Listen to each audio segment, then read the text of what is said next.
Hello, everyone. If you're getting this,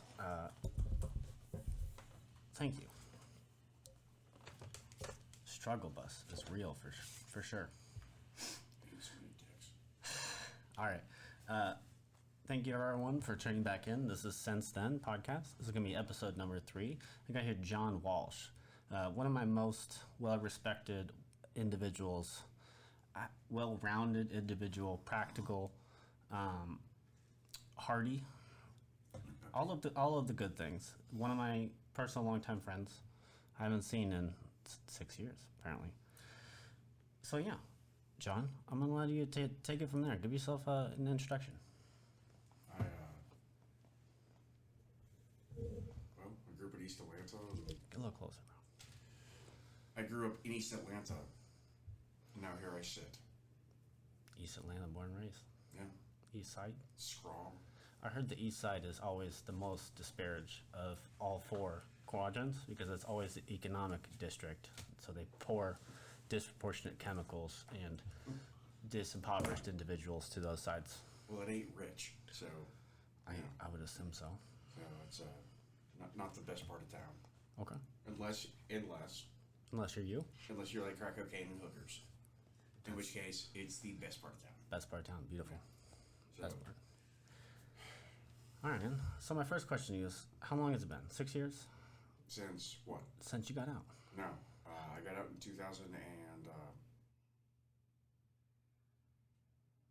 It's waiting for you. Oh, I'm sorry. I got out in 2016. I think it's correct. I got out of the Army hospital. Okay. Went to the VA hospital. All right. That's what happened. Yeah. Why don't you expand upon that a little bit?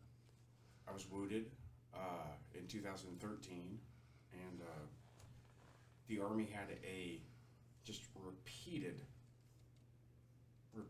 failure of surgeries in my life, to the point where I just couldn't walk.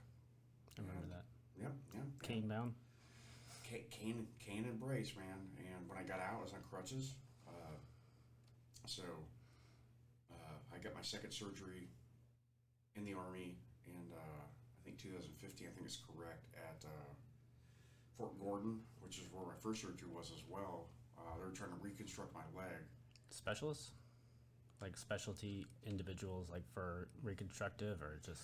Oh, no, I mean, I think as the Army considers them, Okay. they were surgeons. Yeah.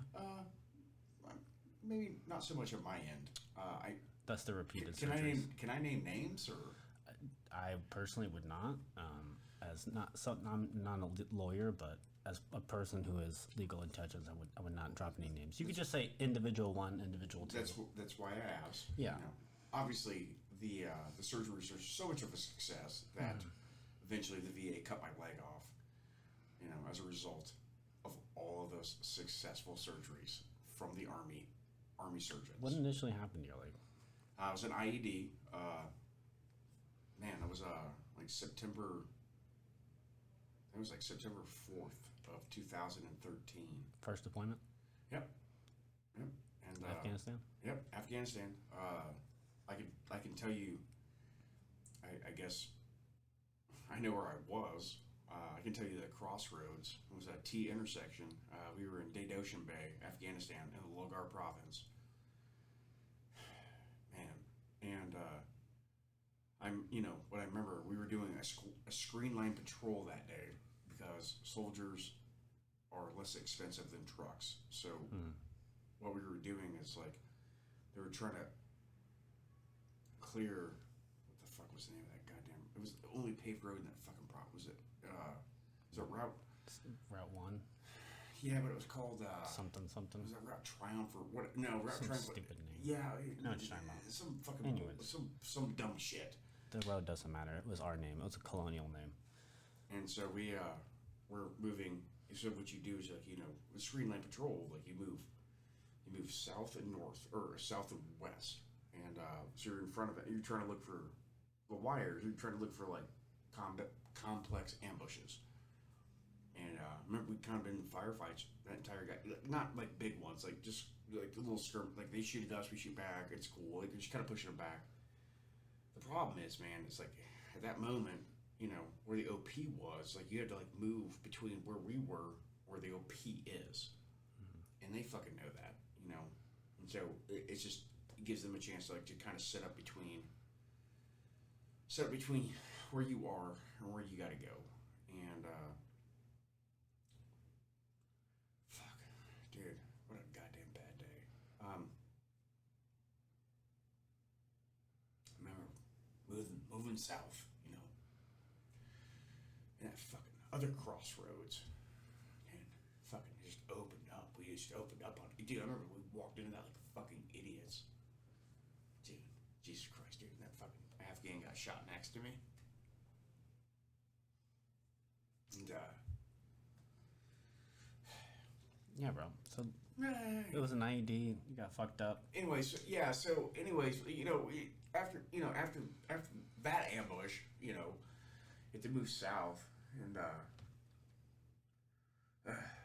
dude, I remember like walking along that road and be like, walking along the road, going down to the fucking crossroads, and be like, I don't think we should be walking on this road.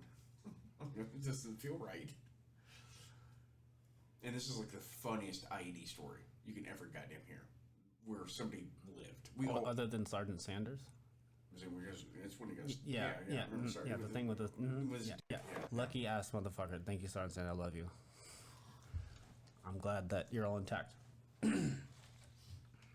Sorry. You Sergeant Sanders, oddly enough, right? Side note, we'll come back to the other IED story, but Sergeant Sanders, remember, like, he was like on leave and he kept calling because he had like styes.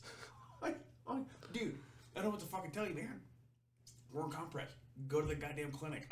He was like, but I'm on leave. I'm like, I don't know what to fucking tell you, dick. Yeah. He was kind of a dick, but not the first individual I know. It's like, yeah, I got to pull shrapnel out of me. No big deal. Oh, dude. In the end, man, they pulled like 3 pounds of shrapnel out of me. Anyways, kept heading south.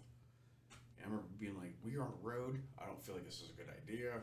At the fucking crossroads, and bam, dude, and they fucking detonated that sumbitch on us. And again, second funniest goddamn IED story is, so like, these evil geniuses ended up putting that goddamn IED behind a clot wall. Clot walls are like 3 feet tall, about 2 feet thick. They're made of mud. Yeah. It's probably what saved my goddamn life, but it saved me and Hernandez and Torres, all these guys. I love these boys. But what was also in that wall were the murder hornets. And so when it blew up, it just blew this like cloud of fucking murder hornets. So I remember, like, I thought I got shot in the neck. I remember that very distinctly. Like, I thought I remember, like, fuck, that hurts. Oh my god. So like threw me like 30 goddamn feet, right? And I remember like landing, and I still had my rifle, and I remember like I thought I got shot in the fucking neck, and I remember like doing this, like grasping, because you're like, yeah, we're medics, right? Like you grab your goddamn neck, and you're like, oh fuck, let's stop the bleeding. And what came back was like a handful of goddamn hornets, right? What? Yeah, man. And so just a mind fuck of life. Dude, I remember trying to stand up. My leg was so fucked up, man. I'm trying to stand up, so I ended up like putting my rifle in the ground like a goddamn crutch. Yeah, like a private. So, and this is where. What's up, bro? Here's what it's. Bro, it's okay. Take your time. There's no pressure. Anyways. I remember looking up, Hernandez,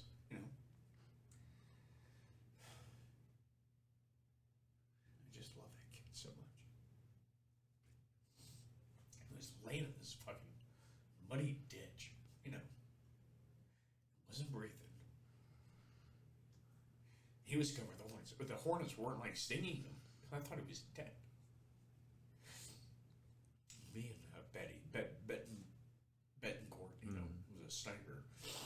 Good dude. He's with us, and probably the greatest soldier I ever goddamn met. Square away. And dude, my leg didn't work. So you got to Hernandez? Yeah. So I was trying to pull him out of the fucking ditch because I thought he was dead. And he was carrying, it's called a Thor unit, and they use it to counter ID. Yeah, it's apparently didn't work.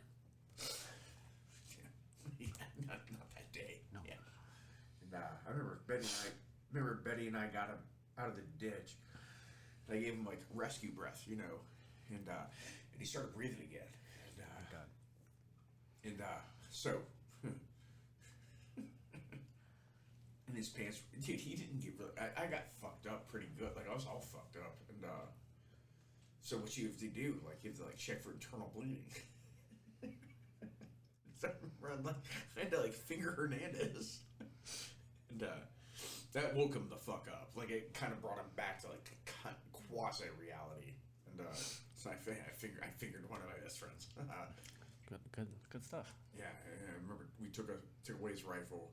We were trying to call in for the fucking medevac because Got knocked the fuck out. Dude, everybody, like, dude, at that point, like, dude, I was so fucked up. I don't know how I didn't lose consciousness. I have no goddamn clue. It's got a solid brain in there. Hernandez was really fucked up. Betty wasn't doing great. Torres was also pretty fucked up. And First Sergeant Williams, for some reason, was with us on that day. Biggest piece of shit I ever goddamn met. I hope that really does make the internet. They wouldn't send a helicopter to us. They wouldn't send a helicopter to us, and because they had shot a helicopter down earlier that goddamn day. So we had like the pleasure. Just sitting there. Dude, we sat there for like a good 2 hours because it took me a while to kind of like get everybody kind of squared away and get myself squared away, which is even fucking worse, right? Medics down, you fucked. Dude, here's what's even crazier, right? So like 2 days before, right? Hurd, who is like one of my best friends. I love that guy so much. And he got creased through the goddamn helmet by a fucking sniper. And so the SEALs came out to solve the fucking sniper problem. That's a real fucking story. And so when we finally moved back the OP, 3.5 mile movement, right? I'm all fucked up. Everybody's all fucked. Like we were like combat ineffective. And remember, like, you know, we were like a 12-man goddamn team, like Special Forces. It blows my goddamn mind when I think back to some of this shit that you were doing, the operations. Dude, it's not different than what you were goddamn doing. I know. You know, it's different areas. So, remember when we got back there? Remember, like I couldn't get over the goddamn wall. You know, the Hesco barrier. It like pulled me up. I remember that SEAL was like, "Hey, buddy, you don't look like you're having a good day." And I was like, "Oh no, I'm not, man. I am not." Not a good day. Dude, I remember, Sergeant Johnson and I like spent like the next 3 hours, man, picking fucking rocks and shit out of my goddamn body, man. Like, I didn't know that. The best part of that fucking day was I didn't have to go and guard Yiggy that night. Beautiful. Yeah, right.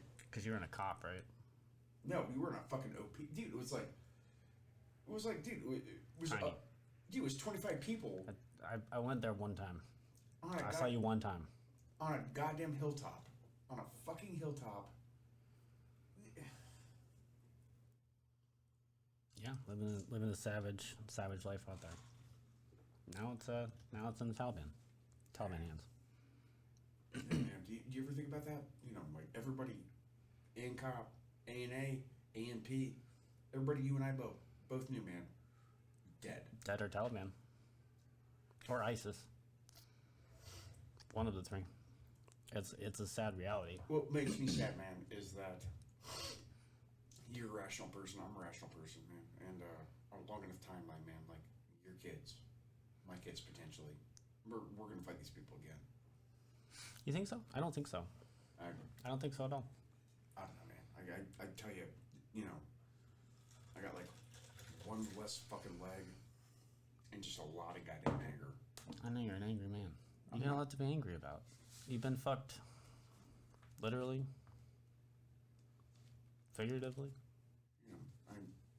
You know, and you're still fucking holding together. I love you for it. I'm doing all right. You know. It's okay. You know, my dad was a Vietnam vet. I did not. Yep. I told you, my uncle was killed in Vietnam. Thanksgiving Day, 1970. Jesus. And military military Yeah, man, just go in action. military life. And, I'll tell you, make her a girlfriend. This is gonna be on the internet. Yeah, everything you're saying right now, nonstop. Sydney's super hot, and I love her so goddamn much. Beautiful. I know, right? But her and I talk sometimes, and like, man, like if I ever have a goddamn son, fucking Canada, I don't care. Like we're not doing this again. You know, I think You don't want your kids to be exposed to war like that. Dude, do you think it made you a better person? Yeah. I think after, not during. I think during I was a worse person. But you gotta be ruthless in a kill or be killed situation. So what are you gonna do? I don't think.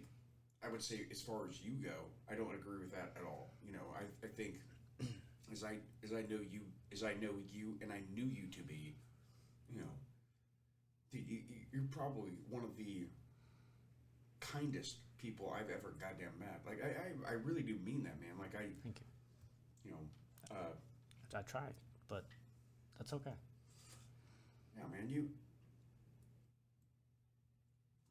Like I've told you before, man. Like I've got a shitty moral compass, and I do. Like a shitty moral compass. Sometimes, bro. What I really have a good moral compass for is people who have good moral compass. Thank you. I've got like a, you know. I think you're a good man at heart. That's why you're talking here. Yeah, man. You're important. You're important to me. Yeah, man. Anyways, bro. Yeah. Well, I'm gonna ask my next question. Next question, yeah, go. Yeah, dude. So, it's been a long time since the military. What mattered to you back then? What mattered to you when you joined? Why'd you do it? Why'd you push the button? Why'd you sign the contract? You want the whole story, like whatever you want to tell, man. You want the long? It's your tell. We got at least an hour. So, I was working for Kawasaki Motorcycles. Awesome. Before the Army. Welder? Welder? No, man, operations. So. Oh yeah, you were a mechanic. I forgot about this. And as a side note to that, what I was doing for Kawasaki was operations, which is like the go-between between like dealerships and like operations logistics for sales. So they put it in proper perspective, right? So on the East Coast, like the East Coast, so I'm from Atlanta, right? And the East Coast headquarters is in Atlanta, which makes a lot of sense. Yeah. So what I was doing for Kawasaki in 2007, 2008, working in dealerships, I was like coordinating like recalls, really doing just really good stuff. And then 2008 hit, right? And you're probably too young to remember, but you know, folks weren't like paying their goddamn mortgages. I remember. And so, unfortunately, the addendum to that is like folks weren't buying motorcycles, nor were they paying for motorcycles. So at one point, I was like repoing motorcycles in Atlanta at night. I was also in college. I was studying mathematics, right? Like, I know that I look just like a complete white trash out bitch, but no. Yeah, I know. No. So you look like you ride motorcycles, though. So, unfortunately, what happened was like, oh man, like college money, like ran the fuck out. Yeah. And here's the other problem, is like I love narcotics. like I really love narcotics, and I just got off methadone because heroin is a great goddamn thing. Yeah. But what I was also doing at that point was like banging a lot of goddamn cocaine right at my goddamn arm. And so I needed a fucking change. And so Kawasaki, you know, didn't fire me, but they moved me from Atlanta to Virginia. And I kind of like sobered up for a little while, right? And what I really wanted to do was like finish my degree. And so the Army looked like the best option. Fair shot. And I had a couple charges pressing here in Atlanta. Not here, but you know, in Atlanta. And, well, you were in Virginia. I was in Virginia, and so when I got my enlistment, uh, all those charges kind of went away. Because I'm a fucking scumbag. And I love drugs. Not anymore. But That's back then. It's okay. It's your Yeah. story, bro. It's true. Oh, you asked, man. So, I know. Yeah, so I'm telling you, man. It's your story, though. And so, you know, I will never fault the Army. I don't blame the Army for a goddamn thing. They needed you. That's why they asked for you to go. Dude, the goddamn Army, I swear to God, dude, like, ask me why I joined the Army right now. Why did you join the Army? Lowest fucking standards. Lowest fucking standards. Okay. Yeah, I see what you mean. Yeah, dude. They took you. They took me. Yeah, Rough. but seriously. You were. I was 20 and did not have a previous job. Fair shot. What's crazy to me, man, is like I met you, and I don't understand why you joined the Army, because you could have been anything. Why? Dude. You want to know why I joined the Army? These 2 front teeth right here. It's fake. I got knocked out in a street fight at a skate park. I got kneed to the face, and then a secondary punch opened up my teeth. So I had a triangle hole in my teeth, and it would periodically leak pus because that's how teeth work if they're infected. And I mean, 2 things, right? I needed First, dental insurance, and that was the quickest way. And I'd always want to join, but I just procrastinated. Again, man, 2 things. What's up? One is, holy fuck, dude, that's like $1,200 worth of goddamn dental work. I didn't have a job. I didn't know how to get a job. I was literally like unemployable because I lacked complete social skills in like reasonable things. I was never taught. Have you fucking met me? I didn't meet you then. I was never taught any of this. I just lived like a street hoodlum. Yeah. I bought and sold everything. I lived under the radar, lived on couches, Dude, and I rode a bicycle. Dude, when I got out of the goddamn Army, I lived in fucking weekly motels for a while. Like, it's just, that's... Yeah, but you have life perspective then. Like, you know what the hell you're doing. I was 20 and I didn't know what the hell I was doing. It's, you know, I think you are perhaps a lot like I was sans heroin. You know? I didn't do heroin. Thank I God, didn't do man. cocaine. Yeah, it's, I've never. No, dude, I'm That's fine, bro. I'm not judging you. you should. No. You know, You're different now. Yeah, man. Like, you know. Dude, you want to hear like a really sad story? Dude, whatever you want to say, man. So, you know, like obviously the leg didn't come off immediately. No. I honestly thought you were going to come back from that. I didn't know what they were going to do, but I didn't foresee them Dude, coming it was off. like, honestly, man, the most painful 5 fucking years of my entire life. That's why I know you want to say something, but I want to do a little tangent here. I personally did not know like you were fucked up. Like I didn't know how bad the IED thing is. I saw you like post deployment because I didn't see you during deployment. So that one time, We never saw each other. you were doing rough. I said, bro, just hold in there. It's only going to come to an end. I'm gonna see you on the other side, and we did. And I saw you later, you know, post deployment, walk around with a cane. I said, holy fuck. And I picked up your cane one day, was messing around with it, and you know I was joking around like doing stuff, and then I saw you. I handed it back to you because you said you needed it, and I looked at your hand, and your hand had a hole in it. Yeah. And it wasn't like a little hole. It was a deep hole. One, I wanted to wash my hands, and 2, I then realized what real pain you were in, and it wasn't like a prop. It wasn't like a gimmick. You were in real pain, and you really needed that cane. So that was a big moment. I'm sorry. no. So when I got blown up, man, I got scars on my hands, and so this is kind of sad, man. Like, you know, it's kind of an artist, man. I see the tattoos. They look good. You know, I used to draw, and I used to work wood. You know, like I love like carving wood, and you know what really happened, man, is like, I guess you guys can't see my fucking hands, but dude, they're so fucked up. You know, it's Where you going with this, bro? well, I will like bring it back to point. It's like Yeah. what really happened, man. It's like Afghanistan just like took my passion out of goddamn life. And dude, now I can't, like, the things I used to love, like, I can't even do if I wanted to do them. If I wanted to, like, carve wood to a fucking day, like, dude, my hands don't work the way they used to. And yes, you're right, man. Like, because, you know, yeah. So you're stripped passionless. I don't know, man. Like, You still have them, but they don't bring you passion, so you no longer have them. I the only thing I can imagine is it's almost like Alzheimer's, where like for that moment you have it, you know, the ebb and tide of life. Yeah. Like the crest of the wave. You feel like everything is there, and then the crest of the wave hits, and then slips away. it just rolls back, and you're like, fucking A, man. Just get drunk instead. You know. Does it work for you? What? Getting drunk instead? Well, it ain't been the fucking best solution to the problem, but it's a solution I work with. Okay. You know, it's better than narcotics. That is. For so long. I love you, bro. Yeah, man. Boy, you and I have known each other for a long goddamn time. Yeah.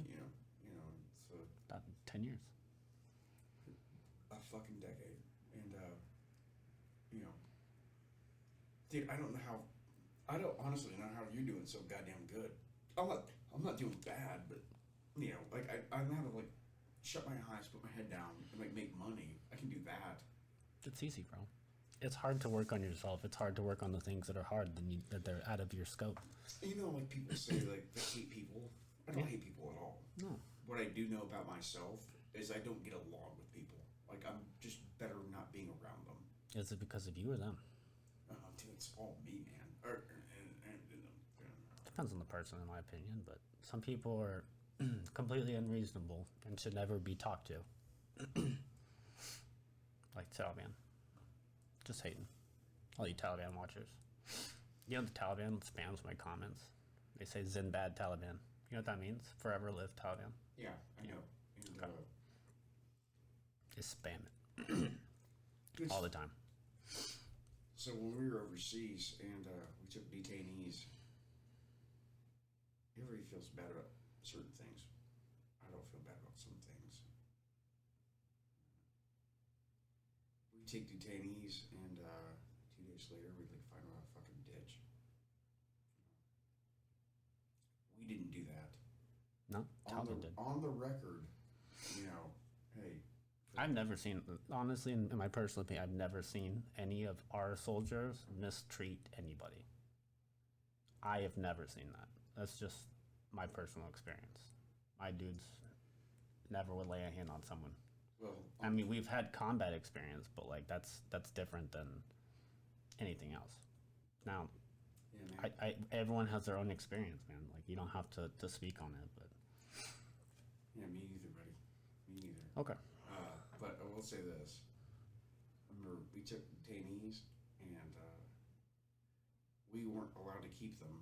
So the ANA, which is the Afghan National Army, 3rd Kandak, Logar Province, took them. And, Afghans, they're some rapey some rapey people, man. Well, it happens when a complete culture never had the same standards that, like, any other cultures had. Dude, what sets us apart from them, man? It's the 3 pillars of Western civilization. Education? No, dude, really. So, really? Dude, it's 3 simple things. Greco-Roman philosophy. Yeah, for sure. Right? John Lockean, or property law. Mm-hmm. Right? Really? Judeo-Christian values. There you go. And those are the 3 pillars of Western civilization. That make it different from anyone else. Dude, I apologize to everybody who's watching right now for not remembering that and being fucking a drunken mess, but It's okay. that's what separates us. And so when you look at, like, any other culture, and dude, all cultures are not created equal, in my opinion. No. Dude, you've seen it. I've seen it. Dude, you know what I don't do? I have never thought about doing is raping somebody because they were doing wrong. What I did see in Afghanistan is I saw a lot of fucking rape. Oof. Dude, right? I did not. I heard about some, but I never saw. Dude, I watched those motherfuckers, man. I watched them fucking rape like a son of a bitch. Like, dude, it was like hard-ons were going out of goddamn style. Savage. Dude, honestly, man, like, when I get really drunk and I cry, like, that's what I cry about, dude. Watching them rape fucking children in front of my goddamn eyes, man. We couldn't do a goddamn That's disgusting. I didn't know about this, Ron. Dude, remember watching them fucking... I heard about this culture thing of, like, having a child. Dude, anybody in America who's like, we got a rape culture, I'm like, what the fuck are you... Not even close. Not even in the same ballpark. Dude, I remember watching those... I kind of don't blame them. Like... But did they do it because I didn't know better? Dude, no, you find a kid with a fucking radio. Like, right? Like, there's no reason that child should... Have radio. So, technically, at that moment, he's a combatant. Right? Military age male. Dude. Sometimes. If a 9-year-old's a fucking military age male, yeah, I guess. You know? I thought it was like 12 to 14 or 12 to 18 or something like that. Dude, I don't know. Remember the kids were so much small because they're like malnourished. Yeah, so much smaller. So, I don't know. So you like, just can't to me, like a 13-year-old could be like, you know, like, what is an actual 13-year-old? Yeah, totally. Looks like a fucking 8-year-old, you know. But I remember, like, our Afghans were like just stabbing these bitches in the fucking face with bayonets and shit. Jeez. Do you ever deal with that? We dealt with the A&A, but like they always hated going out with us, so we generally just didn't, and like they did their own thing. Ours were like just happy, like they were just like, hey, let's go fuck shit up. And I think we encountered some of those one time. Like usually they'd just be like smoking the hashish and they'd be like, yeah, man, I don't give a fuck. Jesus Christ, dude, high all the goddamn time, right? Yeah. You know, but I remember, oh man.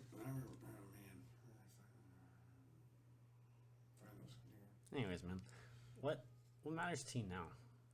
What really matters to you? My mother. That's it. That's all. You know, I'm taking care of my mother.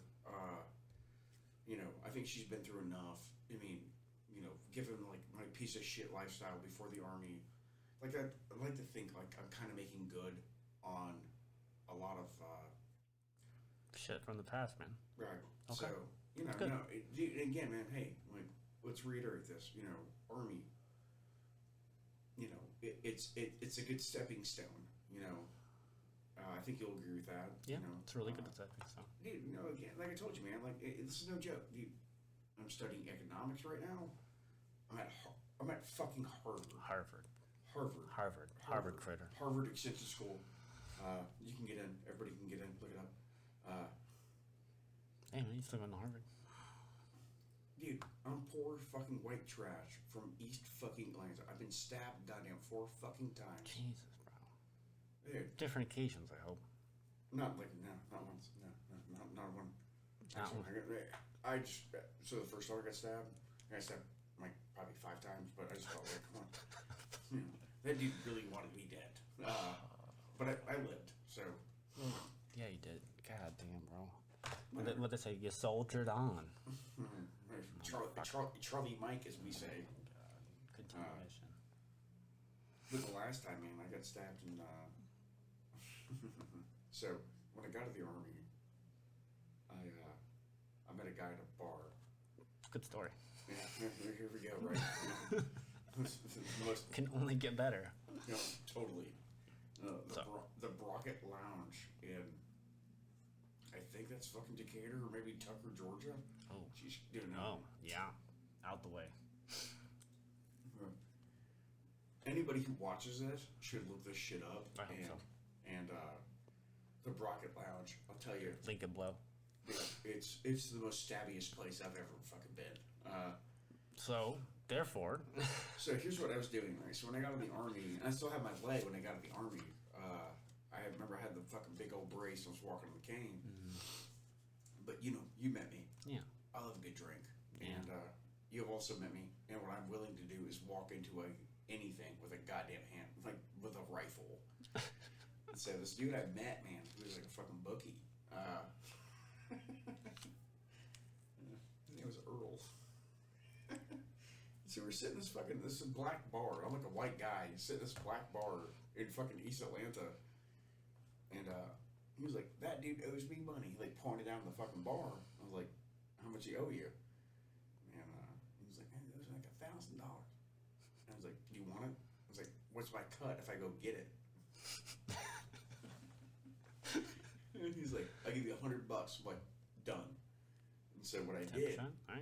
yeah, 10%, right? Yeah, that's what God wants according to the Bible. According to the Bible. So Yeah. I drug that other guy out of the goddamn bar that night, and I kicked the living shit out of him in the fucking parking lot. And with my brace on, left the cane at the fucking bar. Dude, I punched that motherfucker. Dude, he cried. It's like this old black dude. He was like 50 something, right? Dude, we went to his car, and he gave me the fucking money. So I took the money back to Earl, and he peeled me off $100. He's like, man, you want a job? I'm like, yeah, man, I'll do it. I don't care. So that's what I did for when I got out of the army, man. So my mom was like, hey, man, come, like live like a white man in my house. No more hotels, no more motels. Yeah, dude. No more breaking legs. Because I was living at this like crack motels. I remember, dude, oh god, you know what the worst part of like living at a crack motel is? No. The hookers coming and knocking on your door, like, you want a blowjob? I'm like, no, I don't want a blowjob. I just want to leave me alone. Just leave me fucking be. I want to be drunk in this room by my fucking self and pay my $40 a fucking week. Oh my god, dude, you remind me of Lieutenant Dan right now. I'm sorry. You remind me of that Lieutenant Dan thing where he's like with the hookers. Get the fuck out. Well, it wasn't too much different, but I still had my leg at that point, right? And so I started working for Earl. Pretty full time. All right. Can I tell you this? No. Yeah, so I was working for. So what I was doing is like, because he was kind of a bookie and a drug dealer, and so what I was doing is like, dude, this other guy whose name was Jake was a black dude who was a Marine, and so him and I were like kind of like collecting debts for a little while. All right. Right? Here's the problem: is I started shooting dope again. Oh, bro. No. Yeah, man. And how'd that turn out? well, not great. So, unbeknownst to me, the entire time, right, is my kidneys were failing. So I was like really sick. I was very sick, kind of like I am now, you know. Yeah. And any fucking doctor in America would have caught it, but the VA didn't. So here I'm like banging fucking dope, and They have to go fuck to catch it. so creatinine, which is how you judge kidney levels. So like my kidneys, because all the shrapnel. You're pissing up high creatinine levels. Yeah, so my kidneys were like slowly failing, and I couldn't feel it because I was like banging dope. Do you get kidney stones? Dude, here's what's crazy, man. It was like a month I got out of the army. I had to get like I had like a kidney. They put that fucking stent in me, which is basically. Yeah. You Yeah. know, They expanded your pee hole. Dude, 100%. And what's even crazier is when you put a fucking stent into a person, it's basically just a license to pee your own pants. So I was going to school. I was going to fucking Georgia State, right?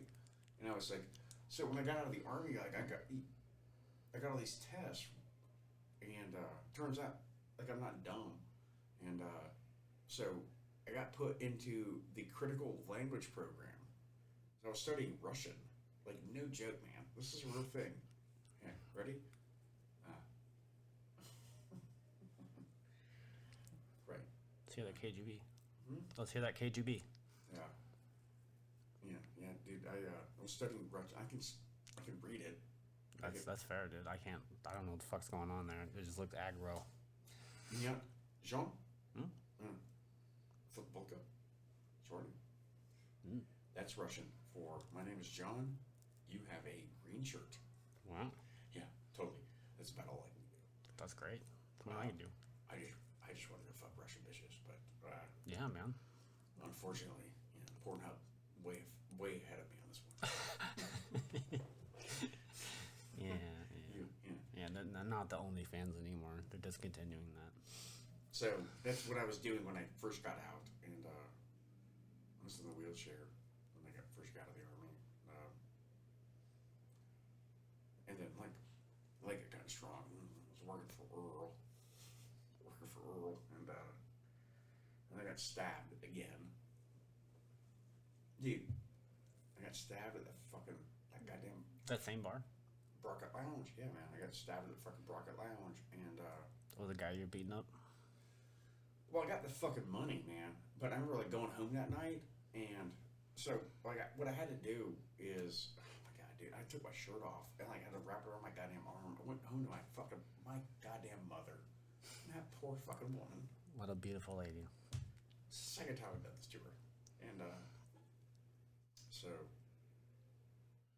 she was like, "What the fuck is that?" I'm like, "Oh, mom, got stabbed again." And I remember I'm still banging dope too, and and then what really happened is, my kidneys just gave out. Is what happened. Is my kidneys gave out. She found me. She found me in the fucking kitchen floor, and I've been sitting there. She like went out of town, and I've been sitting there. I was laying there for like 18, 19 hours. She found me. Honestly, I'm so fucking lucky. Probably about 4 hours before I was gonna die, and Were you bleeding out? no, my kidneys just stopped working. So like, if you can't piss, right? Yeah. Your body can't function right. It just backs up everything. So you're highly acidic and toxic. Yeah, so I remember like trying to like my arms stop working, try to like get over the bed, and she's like, let's call the ambulance. No. Did she drive you to the hospital? No, she didn't. What I told her, I was like, hey, Major. So I was like sitting there, like my right arm stopped working, full blown. I was like trying to like drink. She was like, John, this isn't okay. I'm like, she's like, can you just bring the booze closer to me? And so like I wrapped my arm up from where the guy had stabbed me, and she's like, John, I just found you. You know, like, you've been laying on the floor for like 20 goddamn hours. She's like, what are you doing? I'm like, I don't know. And I remember like having this is a discussion I had with my mother. I was like, Mom, if this is what fucking gets me, this is what gets me. I remember like I closed my eyes. I was like, just let it happen. And you're here. And then I woke up. It was the fucking hospital. And she called the ambulance. Beautiful. Thank you, Mom Walsh. Yeah, man. How'd you feel? In the hospital? Yeah. Holy shit, dude. Were you mad? No, dude, here's what happened, man. Oh, I'm so pissed off. Yeah. Right? So, see all the fucking scars down here? They put up there? That's pretty rough. Because I remember the guy was like, he had like no bones about this bullshit. He was like, hey man, your kidneys are failing. We're gonna put a fucking pick in it. I'm like, huh? And he was like, so he just like cut my fucking neck and just shoved the port in my fucking neck. I was like, huh? Oh. And the next thing I remember, I woke up like a month later. You know, I got the like the last rites, and yeah, I wasn't gonna make it, man. I was gonna make it. You know, I was living pretty hard. And you're here. Yeah. So you were in a coma for a month. I think technically it was like 24 days. Oh, fuck off. Technicalities, man. That's like a month in my book. And then I was on dialysis, and my mom was so happy about this. Like it slowed me down so much. Can't leave. She was can't like, do anything. She was like, "Hey man, like you can't do a goddamn thing. Like if you're here, hey, you're still alive, and I love you." And yeah, my poor fucking mother, man. I fucking love that woman so goddamn much. Treat her. Go take her out for a nice dinner. I have. Okay. I don't. Good. I don't dream forever anymore. Okay. Well, you know, I think it's a good trade-off. It's a good start, bro. That woman, you know. So yeah, so that's what I did. So I stopped robbing people, and it kind of woke me up a little bit. I had a girlfriend. I met a girl I had met before. I was with her. Still with her? Oh no, dude. Bitches don't like me. I'm a pretty disagreeable person. You try to be though. Erik, I love you, but you try to be a disagreeable person. Dude, no, I don't try, man. I just am. It's okay, bro. I love you. I know you do. Man, hey, you want to get married? No, I'm already married. No. Happily. So this gets a little better, sadder. I don't know. So I was in a wheelchair after that, right? Mm-hmm. And couldn't walk anymore. You know, I was on dialysis, and like we were pretty sure there for a while, like touch and go, like I'm probably not gonna make it. And somehow my cockroach inner self was like, "Fuck it, dude, I'm gonna live." And so I did. And there's this girl I met when I first got home. She's a bigger girl, but she was very like from like here up. Okay. Very pretty. Honestly, man, I've never felt bad about like doing a person wrong, except for her. Her name was April. She was so pretty. Why for that? I didn't do her right, man. So I was living with her for a while, and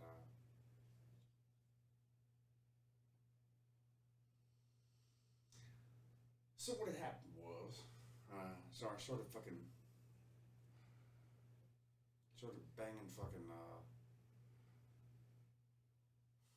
banging crystal meth, and not anymore. Like we're good. Like, the drinking's probably enough.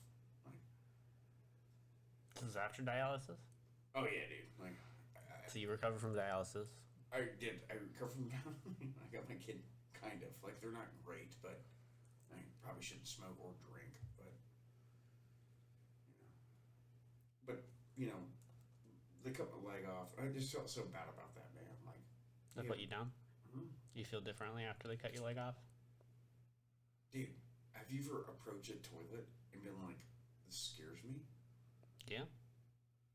You have approached a toilet and you've thought that the Not toilet, the same, bro. Not the same. like, I'm trying to relate, but it's not the same. you know what I mean, though, I right? know what you mean. Like, dude, like, you and I have a wedding to go to here in a little while. What time is it? It's 1:30. It's like 1:30. Yeah. Dude, at some point today, I'm gonna go into that goddamn bathroom, right, by myself, okay, with no leg, like one leg. You got one leg. Yeah. Like, It's a lot harder. you have no fucking idea, I man. don't. Dude, it's no fun, man. I don't imagine it being fun, bro. Dude, I feel like I need a lifeguard for my entire life. That sucks. Yeah, man.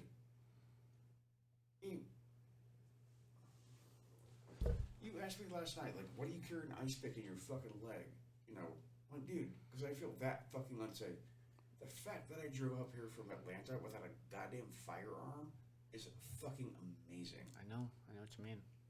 Dude, at work, man.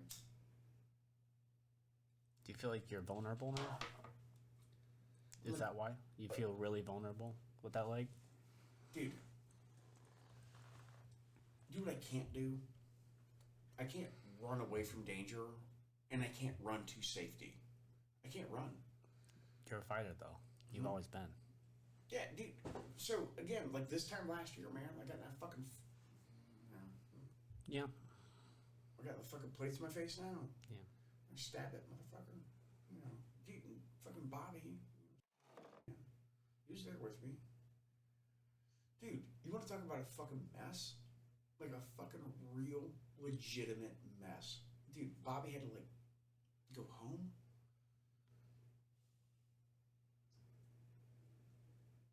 Why do you put yourself in these situations, bro? First of all, alcohol. Second, you know, in reality, I defended myself on the record. You know, won that fucking fight. So do you expose yourself to these crazy things still? Or are you just working? I hate to say this, man. I think the Army kind of predisposed us to, like, chaos. Yeah.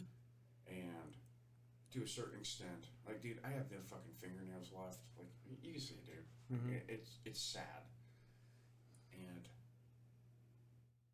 you know, I thrive in that chaos. You know. Is it easier to navigate? I don't know, man. I don't want to go to jail, but, you know, in the end, Are you given too many freedoms? Is that what you're saying? I don't. No. What? Huh? Are you That's a given weird question. Are you given too much responsibility for yourself into where you don't know what to do? So you have potential in everything, No, and man. so you get anxiety from that. Erik, what was the hardest part about coming home? Nothing. For you, really? Nothing. Like coming home from Afghanistan or coming Yeah. home? Nothing. I wanted to get on a plane and leave. Dude, the hardest part was coming home. For me, it was coming home. It was different. I just wanted to be back there. I wanted to be making a difference. I wanted to be there 6 months and then leave. You were there. And then come back in 6 months. Dude, you were there for like fucking 10 months. Oh, 9. Hmm. 9. I was there for fucking 12. I know you were. You were there forever. Yeah, I went early, came back late. You know, I wanted to stay. I tried to stay. You know, I didn't want to come home. But you're making a difference. That's something you've always wanted to do. We didn't make a goddamn difference. No, you did. Really? You made a difference. Oh, man, because Kabul... Everything is different. Dude, Every fucking impact you've ever made has changed something. you and I are a fucking footnote. We are a cog in the wheel, of course. But without the cog, there would be no wheel. Jesus Christ, buddy. If it wasn't for children, there would be child molesters. You're right. Yeah. Let's just get fucking biblical with it. I No, but you're right.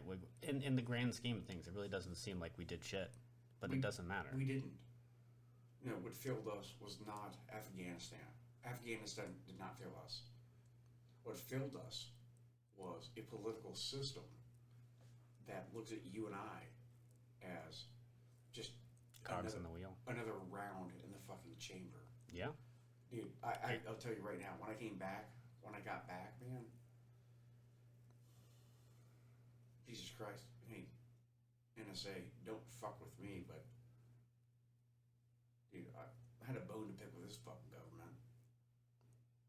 They, Dude, you and I both saw our friends, my friends, who were like, what, 20 fucking years old? I think Sergeant Rob was the oldest. I love that motherfucker too.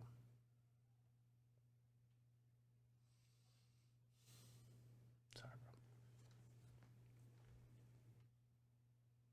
And dude died in my fucking arm. I know you did. You know, the best part of that goddamn day was I shot that motherfucker.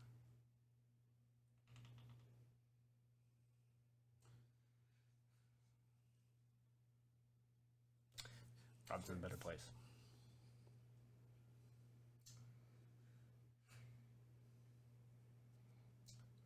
You know, I think about that about every goddamn day.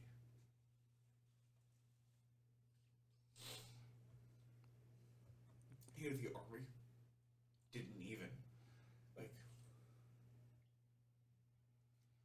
it was me, Betty. It was me, Betty, Hurd, and Hernandez who went and, like, talked to her.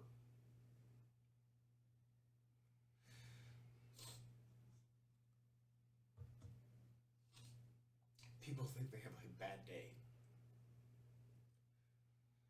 You know what that's like. Like to sit across the table from a human being. Be like, this is how your husband died.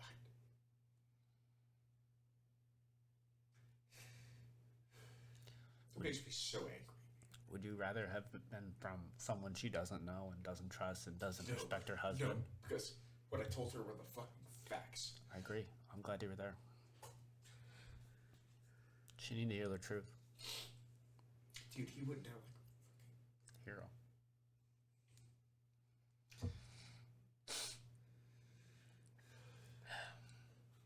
You remember Wycliffe?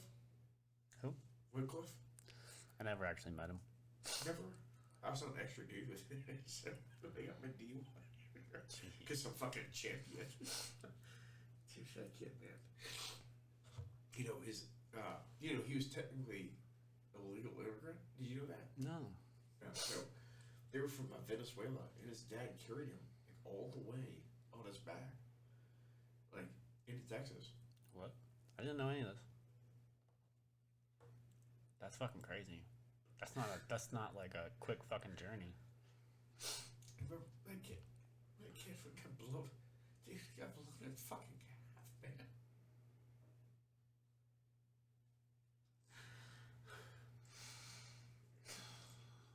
He would asked me. Like shuffle his guts back in his fucking torso. You know what you asked me? What if you got blown out? What's your first question? Am I gonna make it? No, dude. Is my dick still there? That's just what he asked. He's like, is my dick still there? Yeah, you're good, buddy. Shove these Stevens, man. Remember that kid? I do. Yeah, he was a good kid, dude. He spoke Mandarin Chinese. He's doing great. He's doing great. I see him on Instagram. Shout out Stevens. Yeah, well, I remember, dude, Stevens wasn't doing good that night. Man, I remember that. No.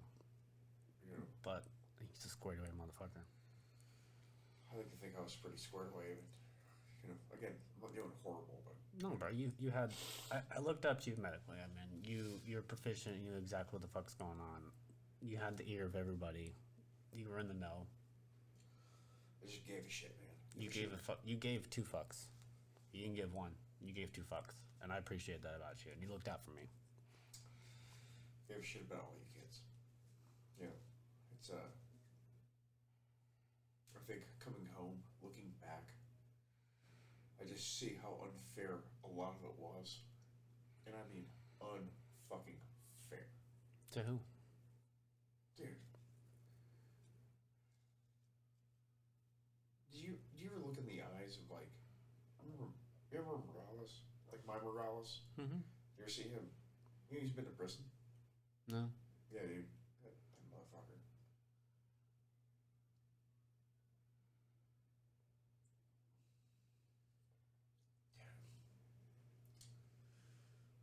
Dude, that kid. We were talking about this last night, right? Like, you shot nobody. Nobody. Dude, I like.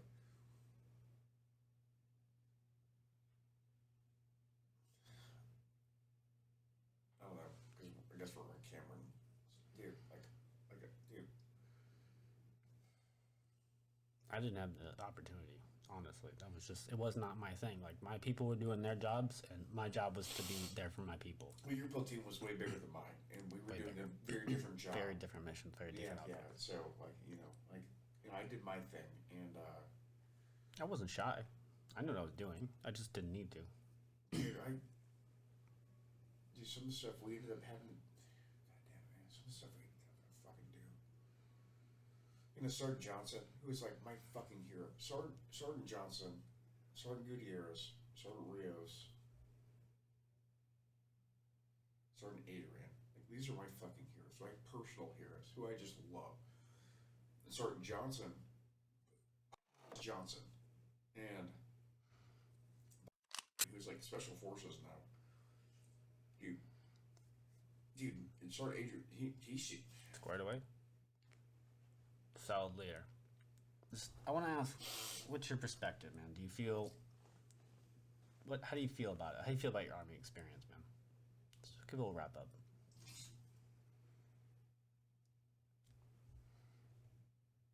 Dude, it's like being gangbanged. Yeah, how do you feel about this gangbang? It happened. Which part are you? Yeah, man. Yeah. Are you the chick on the couch with the guys in the background? Yeah, man. It's like... Do you hate it? Do you regret it?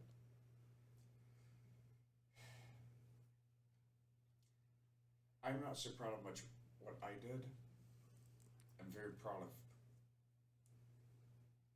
the people I was with. You know, close my eyes. I think about you, man.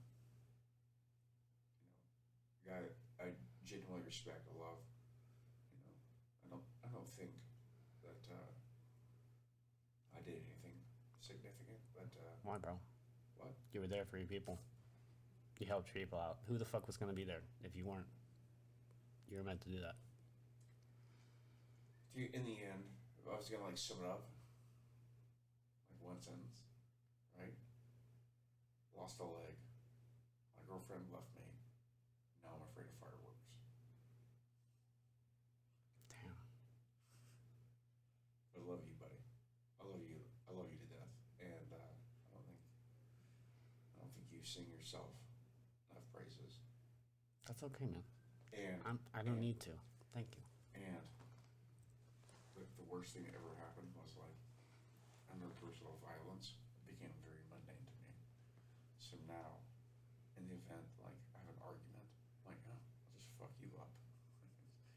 But that's always been there, man.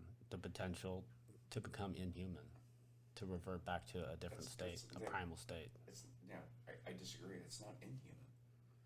It's not inhuman. No, it's perfectly human. But as we currently define human, it's not human. It's not civil. It's not a civilized human. That's what we define a human as. But a real human is just a killing animal. It's just a killer instinct, killer animal. And people who say otherwise are fooling themselves. They are lying.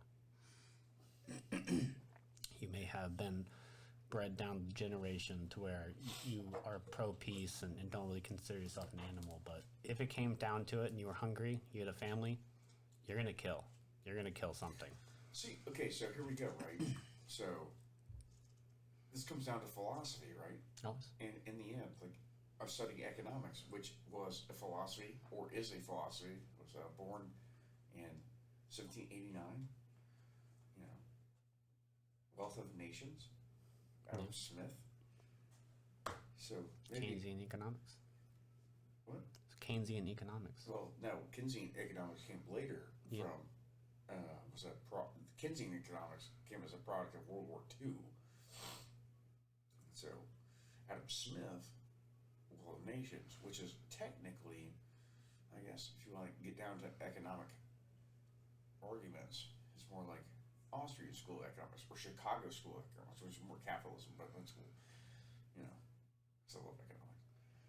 But, you know, what you and I were doing has everything and nothing to do with economics, you know. It makes sense. It made Lockheed Martin money. Someone made money out there. In the end, man, check us out. This is my biggest argument for this entire fucking thing. And I've been just like you, man. Like, I've been watching the fucking news. You know what I hate about this entire fucking process, right? It's like, you and I did this for, like, slave fucking wages. Like, you and I were involved in this entire goddamn process. Mm-hmm. Dude, Fox News, MSNBC, CNN, right now, it's a fucking news cycle. Yeah, they get paid for people to complain about Afghanistan. It's a fucking for-profit fucking business. It's always been. Dude, I think if people understand that more than ever. I will never watch the news again. Why do you think you're putting this out? It should piss you off too, man. It does. I see people on there just complaining and they have no fucking opinion. They've never been there. Even the people who've been there, they just like, they go on about this high road and I want this for the game. Like, you're not there, bro. You're not there. Is it Greg Gutfeld? You know what I'm talking about? Yeah. Dude, that guy.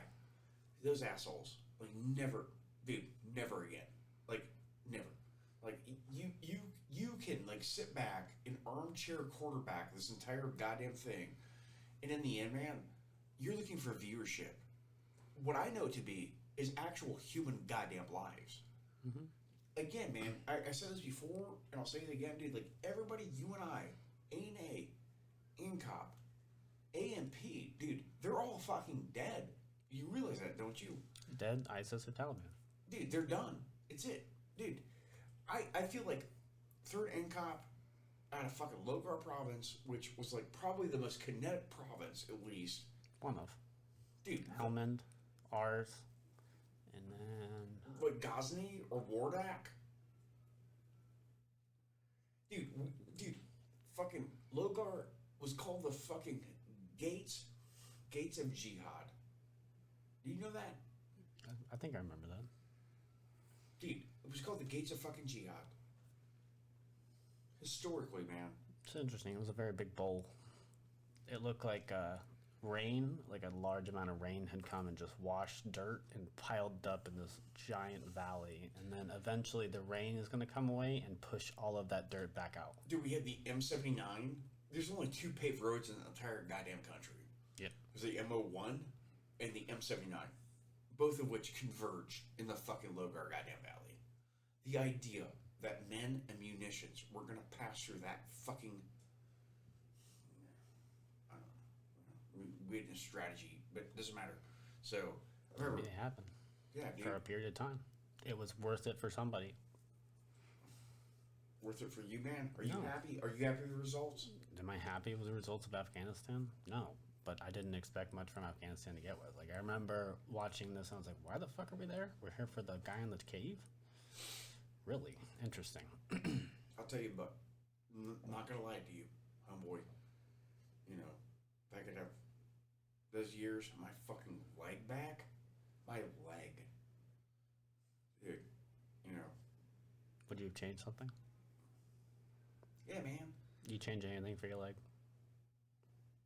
If I could go back in time? Yeah. Yeah, buddy. When I was like fucking 16, you know what I would do? Be like, hey, dickhead, learn to fucking weld. Stop getting high.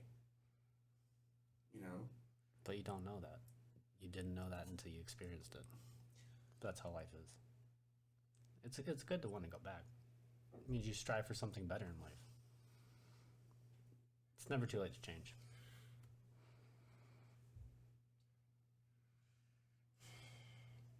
King, What's up? love you. Thanks. Christ almighty. I think I've been saying this to you for like a decade. I don't want to fucking hit you in the face. I know, you always do. I just have a hittable face, man. Everyone says that. I've never hit you, though. No, yeah. It's a very hittable face. Everyone says so. I said I got in a fist fight for no reason. There was literally no reason I got my teeth knocked out back in the day. Literally none. The guy's like, I don't like you. On the record, yeah. Yeah. so everybody hears this one, I feel like you're Garrett Ridgway's fucking bastard child. I know. He's the Green River I Killer, by the know. way. I have no interest in killing people, bro. No, I know Like, you I don't like people. I don't think everyone deserves to I'm live, saying, but that's like, just hey, not for up to everybody me. who's watching and listening, like, look at Garrett Ridgway. Look at your face. I don't look like him, but go Yeah, ahead. you do. Go ahead. Yeah. Look me up. Yeah, I don't know. I mean, I am from Oregon. That's the only relation. I know. He was like, The weird truck driver. I don't like driving trucks. I think driving something that big is awkward. really? Yeah, I don't like it. I used to drive LMTV and I hated it. I just don't like being responsible for something that big, because I feel like I'm gonna fuck it up. I am very much the same way these days. You know, I have to drive like big trucks. I don't like it. I don't like being responsible for any goddamn thing. I don't, man. Like But you do FX, bro. You make shit blow up. You're responsible for a lot of things. Dude, it gives me a fucking ulcer. Does it? Yeah, I heard ulcers actually statistically are not from stress. It's a bacteria. It's a bacterial infection, yeah. Yeah. But dude, I don't like it, man. I don't. Why do you do it? Just because it pays? It's better than drinking yourself to death. Fuck yeah, it is. Yeah, man. Like I just, you know. Do you have pride in what you do? No, man. I just do what I do, man. Honestly, like no joke. No, that's fine, man. You don't have to be like excited. Like my job's super boring. I don't give a fuck. No, dude, I maximize myself outside of work, like doing shit like this. I go out of my way to do stuff like this that makes me personally happy. Yeah, what I do is honestly. So I'll tell you like the most Atlanta story ever. I love it. Other than getting stabbed in a bar, how more Atlanta can you get, bro? Did he have chains on? Did he beat your ass with chains on? So last summer, about this time, right? So last summer, I like by myself. I ate like 4 ounces of mushrooms. Okay. Because you know. That's just you, bro. Yeah, man. Because I was retired. Yeah, you are. Fuck yeah. So this night, man, this one night, right? Hanging out with this bitch. You know. One thing we used to know. So first of all, like, I took like a hero dose of mushrooms. Like, You said 4 ounces? oh, probably 5, honestly. Yeah, I was gonna say like 1 ounce is high for a normal person. So I was like, hey man, let's feel really bad about just being you. And so I was like, let's eat 5 ounces of these goddamn things. And What'd you see? What'd you feel? So what I do is I just put on like Dark Side of the Moon, and I just cry a lot because Does it feel better? No, man. What do you cry about? Honestly, Yeah. dude, my mom, man. I hate that shit. You hate being that way to your mom? Dude, again, man. Like I've been locked up a lot, dude. Like all the court dates and everything. Like, hey, man. Like the Army kind of like erased some of that. Like, Yeah. Hey, dude, it's like you, man. Like you're a decorated soldier. I'm a decorated soldier. Got a fucking Purple Heart. All that bullshit. It's like it erased like a lot of like the bad. It's not for you so much because you joined young, but like I joined old. It was a way to like put some of that behind me, like all the fucking dope. That's good. Yeah, man. So your mom helped you out with that one. So this mushrooms kind of like brought that up out of love. So here I am, like sitting in my fucking house that I bought in Southwest Atlanta, and just crying. Anyways, so You moved from east to southwest. Is it the better side? no, Oh. no, it's actually worse. That's why I bought the house because I could afford it. Oh, that's fine. Yeah, but here I am, like just tripping balls off with this like girl, right? Dude, simultaneously, just I was like on the back porch, sweating like anybody who's ever eaten mushrooms, like you're sweating your balls off, tripping your balls off, right? And here's what happens. Okay, so at the exact same goddamn time, dude, the federal marshals are serving a warrant like down the street, right? Helicopters, everything. And so like in my mind I'm like, oh my god. It's like, To come after me.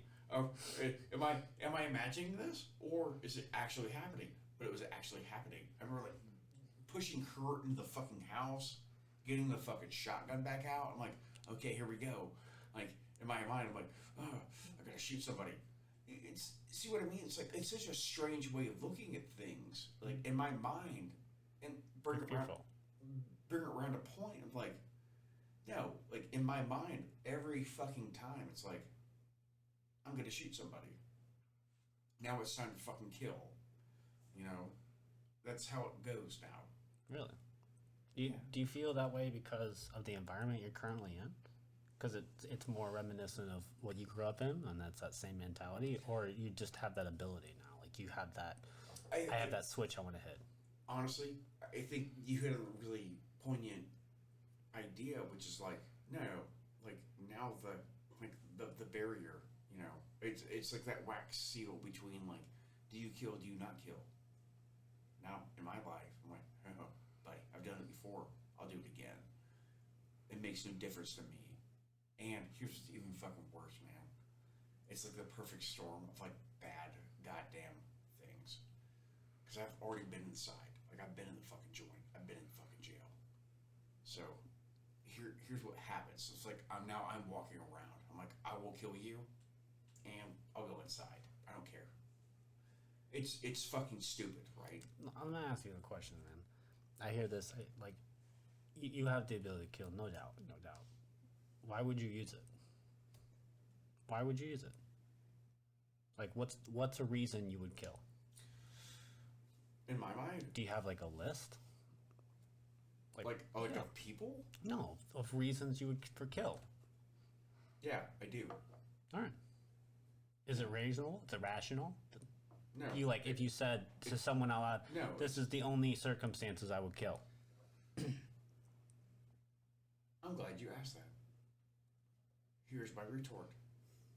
Honestly, some ideas are just so bad, right? And what I mean by that is socialized medicine, disarming the populace. Those are ideas that are so goddamn bad, right? Historically, they've been so fucking bad. In fact, historically, they're so fucking bad that the only way to stop them is with a fucking firearm, right? So you think socialized medicine is killing people more than it's helping people? Dude, I'm willing to kill to keep the fucking peace. Okay.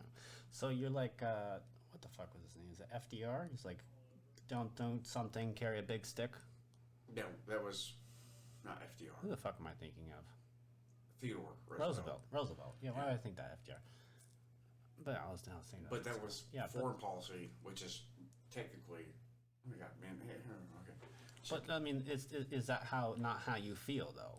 Like the things that keep you free, you need to carry a big stick for, to prevent them from taking over. So you would kill for the things that would take your freedoms. Yeah. Okay. In reality, man, like what you see during COVID, which is it's so strange to me, you know, in a way, because like everybody's like, oh, COVID. Mm-hmm. Everybody just gave their personal freedoms away. The idea that a government of any sort, be it like local, state, or federal, was going to give them back is asinine. It's hilarious. I agree with you. No one's hilarious. Like, once you give the freedom, you can't unget it. Unfortunately. But it's kind of a question. It's not really my question though. It's like, man, would you kill someone for some dumb shit, or would you kill them for a real reason? Like, if you think you're a dangerous person? Am I going to kill you over a fucking a parking space? So, no. I had an uncle. He was not of the sound mind, but he literally got killed at the Salem skate park where I got my teeth man for this fucking bottle right here. This bottle. He died over a Mountain Dew bottle because he would not give it to a homeless man, and that homeless man beat his face in because he was not mentally stable. You know that movie, One Flew of the Cuckoo's Nest? Yeah. That's where he stayed. He lived in that facility there. So, hypothetically, the man I knew who got in that fight in that liquor store parking lot with, hypothetically, the guy that you and I both served with. Yeah. Right? He said, fuck you, cracker, right? Punched that other guy in the face, knocked him down, kicked him in the face. That other guy just happened to come up with a fucking knife, cut him in the fucking face, stabbed the other guy who's going to jump in. You know, that's what happened. Yeah. No, I'm just asking, like, do you feel like you want to walk around and just kill people? Or you...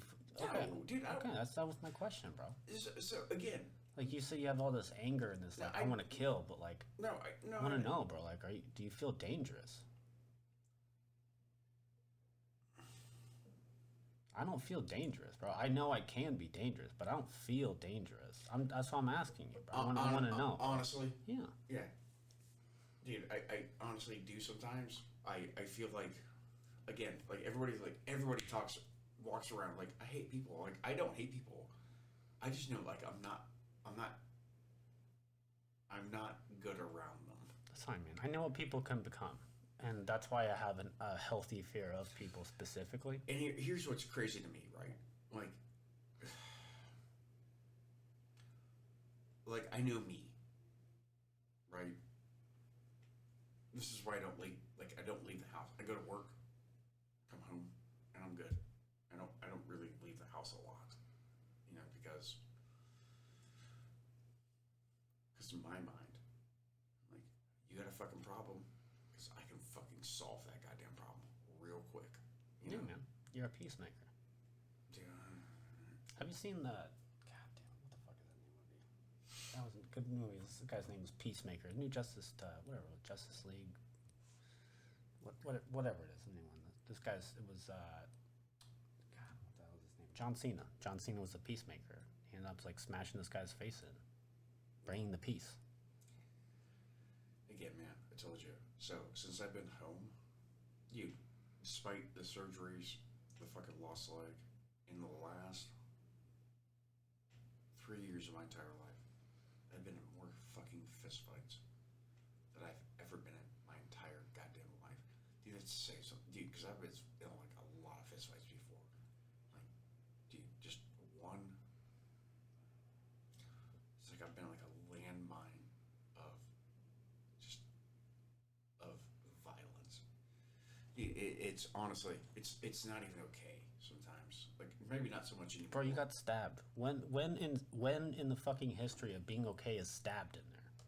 Dude, I've been stabbed like 4 fucking It, times. that's my fucking point, dude. But hey, but on when record- is being stabbed okay? When is that like, oh yeah, bro, I got stabbed. That's cool. Like that's not like it's not street cred, bro. That's real life. Like you almost fucking died. No, dude, no. I caught that first one I caught in the fucking. Bro, I don't give a fuck, bro. When a foreign object comes into your body, there's a chance that you'd fucking die. That's not you. You haven't died, but you could have, bro. Yeah, but I could have died a lot of goddamn I know. times. You know, who cares? I'm man? just asking the question, bro. Well, you know, yeah, when you put it that way, hey, you know. It doesn't seem reasonable, bro. I'm just asking, like, why you Dude, trying to put it's yourself all in this unfucking situation? reasonable. So why you live that way? I don't know, man. Does it comfort you to be unreasonable? I know you said you thrive in chaos, man. Right? Dude, but it's even crazier. I was like a very reasonable man. Like, I know you are. You're the most rational person I know. But like, you see these situations, I go, bro, what are you doing to yourself? But I love you, bro, and I want to support you through everything. Dude, I don't know, man. If it feels like you, I should have died years ago, man. I don't know what to tell you, man. So you're here for a reason. That's really. Oh, okay. I'm just saying, bro. You died so many fucking times. Why are you still here? Why are you still here kicking around with your one leg? I've been dude.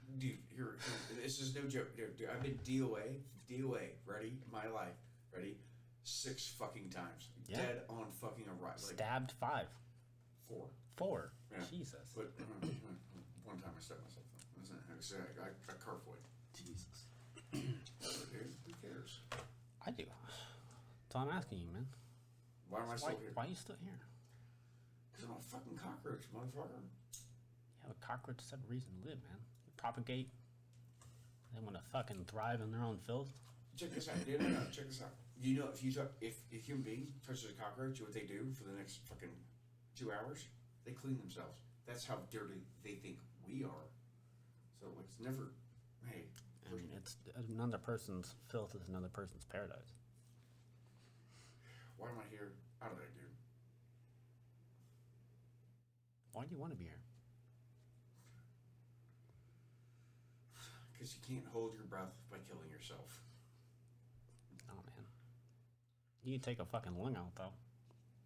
Yeah. Let's go get a drink. It's almost time to wrap up, bro. That's why I wanted to have this conversation, man. Thank you. I think it's been an enlightening conversation. I don't know about lightning, but It's been enlightening, bro. I feel like a better person. Thank you. really? Yeah. Huh. Bro, I now have more knowledge than I did before. Let me tell you one more thing. The fucking floor is yours, dude. So when I got back, right, and you didn't know this, so I didn't know this either.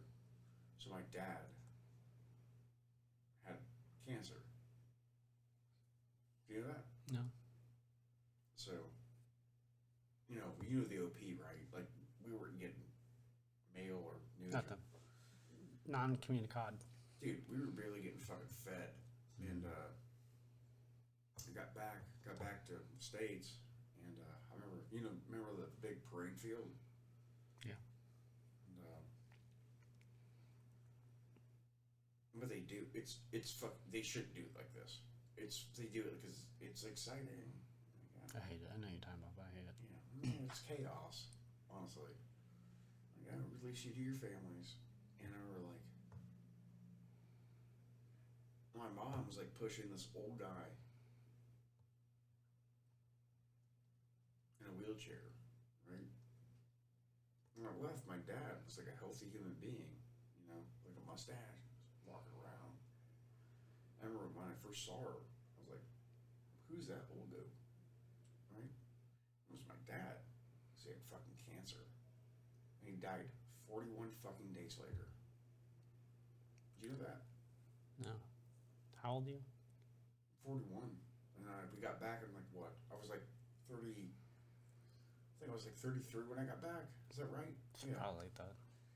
Yeah, so, yeah. So you gotta see him.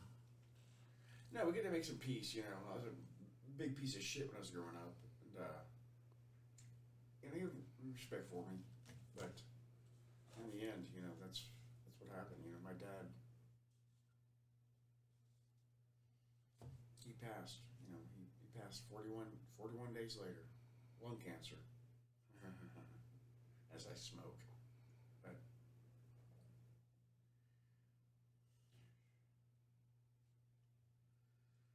honestly, I think some of my issues are, like, a lot really got thrust upon me at, like, one goddamn time.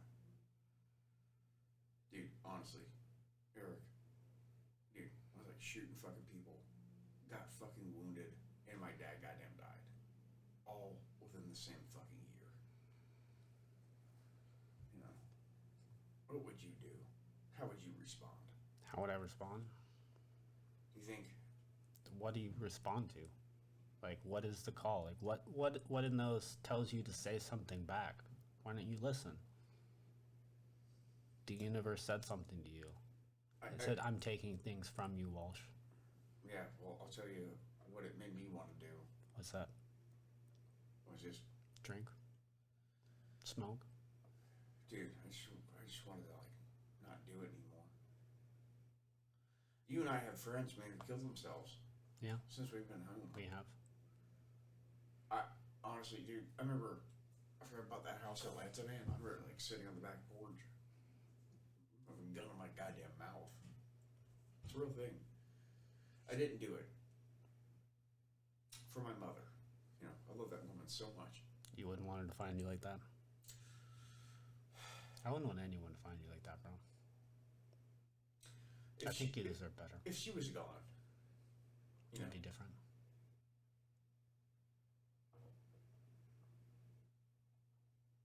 Dude, So, bro, why don't you treat her with more respect, man? Don't give her that fate. Don't take everything from her as well. Everything's been taken from you, Walsh. If you really feel like that. So, you're all teary-eyed. Of course, bro. I love you. So if everything's been taken from you, man, reclaim your fucking dignity, because I know you have it. You're a goddamn glorious human being. And I want what's best for you, bro. I want you to stand on that one leg, tall and proud. I'm like one leg. The one leg the VA gave me. No, bro, you don't have to stand on that. No, man, it's not like that. Like, I'm not going to blow my goddamn head off. But, it's like, hey, like, you start thinking about things, Bro, you're having a hard time in life, man. I don't fucking blame you for thinking that, bro. But I'm doing so good. It's the easiest option. But in the long term, it's heavy on everyone else. Here's what blows my goddamn mind, man, about you. Honestly. It's like, dude, like, you're right here. Thanks, bro.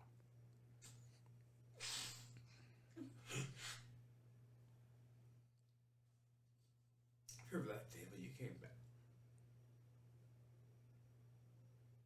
What day, bro? When you came back to the OP, and we're like, oh, this is hard. I remember that day. Let's hold you. Hugging you.